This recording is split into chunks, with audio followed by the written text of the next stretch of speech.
years old, so she is a teenager, and she had good and bad experiences, and she wanted to share some of those with other teenagers who were not having a great time going through those years. We're sitting here with Brittany Krystantos in studio, so welcome. Thank you. A young millennial, an author, a blogger. So why did you decide, what prompted you to write this book? Honestly, what inspired me the most was to share my story and show people that they're not alone, and that they have someone to lean on, and that even though being a teenager is a struggle, they can get through it. You're not alone.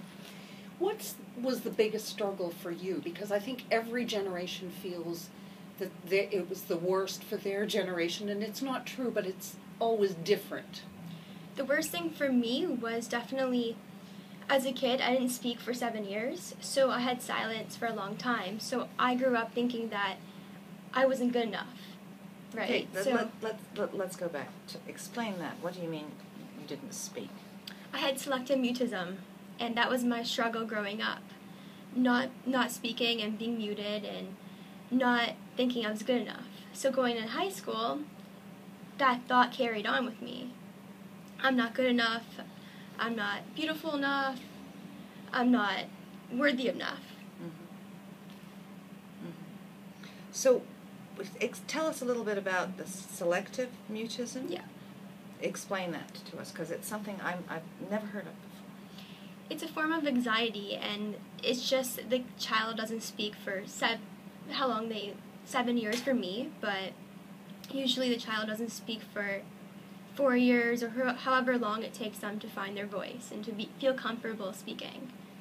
So did that start when you were a baby, so you never actually started to speak, or did you speak for a few years and then stopped? No, I started as a baby, and I would say a few words to my parents, but that was just it until 7. So you had anxiety as a young toddler? Yeah. And what do you think caused that? Honestly, I don't know. It was just something that I was born with, shy and feeling not good enough. So what was the trigger to get you out of that? I believe one day I realized that, it's time to find my voice and to find myself and to speak and have my own voice.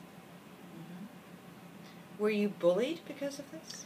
No, because in high school I had a voice, I had popular friends, I was the cool girl, and then one day I just realized in high school I needed to stop, being that cool girl, because deep down I wasn't happy with who I was, and I needed to find myself, which is why my book, I Am Not Your Average Teen, that is what inspired me. So what is it about yourself that you didn't accept? Because it wasn't other people's judgment that stood in your way, it was your judgment of yourself. Yeah, I didn't feel beautiful enough, I didn't feel good enough, I didn't have confidence, I didn't have the support around me to say, you're good enough, or you're going to make it. And yeah, I needed to find it within myself, find the strength and the courage. This must have been very difficult for your family, because you are, it's hard for everyone listening on the radio to see you, but you are a stunningly beautiful girl. You seem, you've written a book that has taken you 3 years to write it. But how hard was it for your family to accept this in you?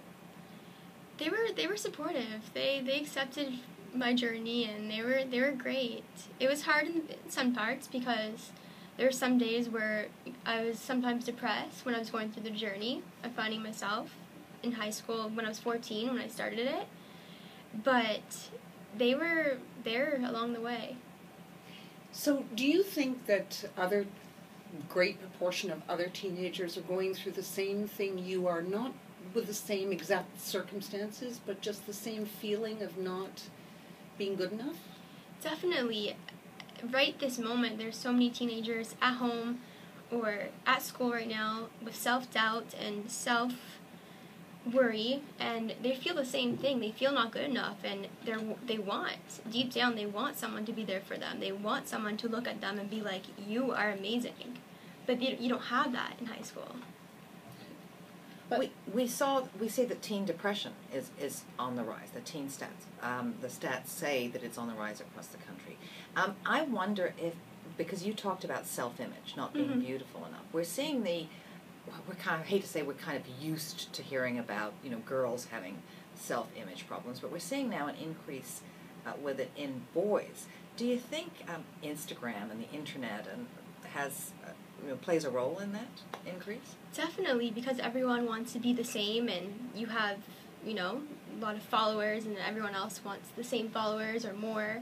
So definitely social media has that role, but I think it's more to do with finding their own self. A lot of these teenagers, the boys too, they don't have the support and the tools to get to where they are.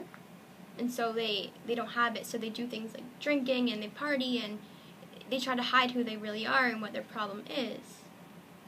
This is what she said, and we are talking to Brittany Krystantos, the author of a book called I Am Not Your Average Teen, which is intended to help teenagers accept themselves and celebrate themselves.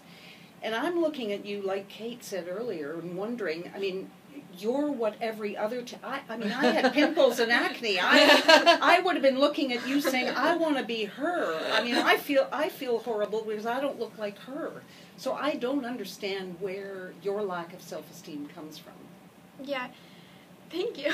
But it wasn't like this when I was 14, 15. I had pimples too. But because I'm 18 now, it was definitely a journey. I didn't feel comfortable in my skin. Every night was really hard. I didn't have that confidence, and going to school where there were so many other teenagers and more beautiful ones and skinny girls and jocks, like the cute boys, that was hard. So let me ask you, do you think it's just a factor of that age where you're going from being a child to being an adult, and it's hormonal and it's complicated and nobody really knows who they are or what they want, or is it just certain people that go through that? No, I definitely think it's the age. I think no matter if the people are admitting they have an issue or they're struggling, no matter what, every single teenager feels that way. Whether it's one day or every day, every teenager feels at one point. So when they read your book, how is that going to help them? I just hope that they can relate and they can know that I'm there for them. Maybe they can't relate to every single experience, but I hope that they can read it and realize, you really aren't alone. So you have 11, it says right here on my piece of paper, 11 easy-to-follow tools. And these are lessons you learned and that changed your life. Can you give us a couple of lessons, explain the ones that you think will resonate with teens the most? Definitely, there's three that really relate to me. The first one is surrounding yourself with positive friends, so people who understand you and will uplift you. And there's another one that really benefited with me in my experience of being muted as a kid is finding your voice. So that means if you're getting bullied, don't let it get to you. Stand up and be like, this is not right. And if you want to be something or who you are, if you want to wear a certain outfit, wear the outfit you want to wear. Don't care who is judging you. And another one is find a place where you belong. So find something that you like to do, whether it's yoga or karate or dance or singing. Find something that makes you feel good, because there is a place here and they do belong. Well, I love to sing, but nobody loves to hear me sing. Teenagers, it used to be, I remember it being difficult because you wanted to fit in, but you're always told that the way to stand out is to be different. So how do you balance these things? Because when you are different, you sort of may become a bit of an outcast.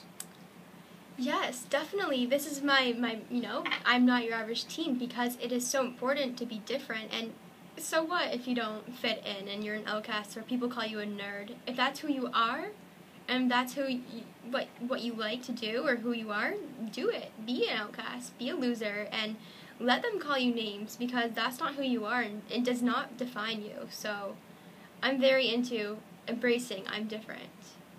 Well, you're very brave, because that's a tough journey, to sort of stand out from the rest of the crowd and not be a sheep. Thank you. Now, writing, did writing help? Because so many people say that when they found writing, journaling, or we used to call it keeping a diary. I don't know when it turned from a diary into a journal.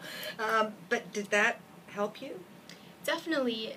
My mentor, the person who was actually there for me, told me one day, grab a pen and get a journal and just write your story. Because it's your time. It's your time to share your story, your chapters of the world. So in the beginning, this book turned into, first of all, it was the journaling. Every day, every morning, every night, writing how I feel. So words have such big power, and it's a way to express yourself. So yeah. You mentioned a mentor. Who was it, and where did you find them?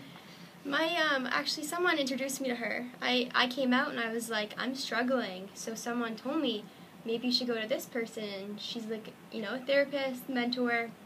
So I went because I admitted to myself that I need to, ask for help. And that's the big issue with teens. They're afraid to ask for help. I think you're right. I think reaching out for help, and they say that with adults too. It's not just teenagers. Everybody should reach out and be able to have that conversation. Did you feel that it was a stigma, kind of, to admit to your friends that you had issues? Yeah, I couldn't admit to my friends. I don't even think I ever did. I was too afraid. But I admitted to an adult, so that's what matters the most. If you don't feel comfortable admitting to your friends because you're scared they're going to judge you, then admit to someone that you trust and that accepts you for who you are. Well, it seems to have worked. It has. Now, where can people get your book? On my website, BrittKrystantos.com, or Amazon.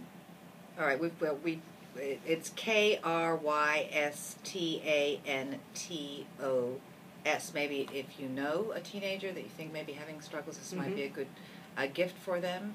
Although they might go, you can't win with a lot of teens. Yeah, no, but maybe if it's written by a teenager to a teenager, they're more open to it. So yeah, well, the thing is, I don't want any teenagers to think that they have a problem and that they have to read this because they have issues. It's not about that. It's really about just relating and connecting. All right, and you're on Twitter at Brit with 2 T's, Krystantos. And it's excellent. So, I'm looking at this now. What's next for you? What's next is definitely try to, get this book out there and to connect with a lot of teenagers and try to see if I can use my voice to make a difference. Good for you. And what are your career plans, let's say? There's definitely going to be another book. Another book. After this. So are we talking English lit? There's going to be a next one. Okay. Well, thank you for coming in and telling us, and we hope you do well with your book, and we hope it has the impact on teenagers that you hope. Thank you so much for having me. Click the channel subscribe button for full-length interviews and more from What She Said here on YouTube.